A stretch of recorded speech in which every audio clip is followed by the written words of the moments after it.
16 December মহান বিজয় দিবসের উদ্দেশ্যে ভোলা থেকে বরিশাল গিয়ে যোগ দিলাম বিএসডব্লিউর টিমে।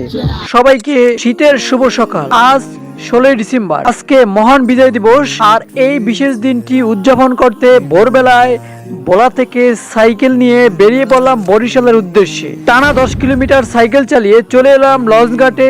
এরপর লঞ্চে উঠে টাইম মতো লঞ্চটি ছেড়ে দিল, বেশি দেরি করলো না। 30 মিনিটের লঞ্চের জার্নিটি আসলেই মজার ছিল। তারপরে বিজয় দিবসের উদ্দেশ্যে রওনা দিচ্ছি যেহেতু, তাই লাহারহাট ঘাটে এসে নেমে যাই, কারণ আজকে আমি রাইড করে যাব বরিশাল। যেই উদ্দেশ্য সেই 22 কিলোমিটার রাইড করে চলে এসেছি কাউঘাটে। তো এখন আমার এখান থেকে খেওয়া ফাঁড়ি দিয়ে বরিশাল শহরে উঠতে হবে।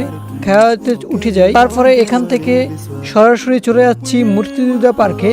মুক্তিযোদ্ধা পার্কে এসে আমি বিএসডব্লিউতে যোগ দিয়ে দেই। প্রথমে অ্যাটেন্ড করি নি এখানে, তারপরে এখানে র্যালির জন্য লাইন আপ হয়, তারপরে র্যালি শুরু করে দেই আমরা। তো র্যালিতে অনেক এনজয় করতে থাকি এবং এখানে আরও অনেক কিছু হয়েছিল, স্ট্যান্ড শো, তারপরে বরিশাল শহর ঘুরে ঘুরে র্যালি করলাম। তো সম্পূর্ণ ভিডিও দেখতে হলে আমার এই চ্যানেলে ভিডিও আপলোড করা হয়েছে, এখানে দেখতে পারে।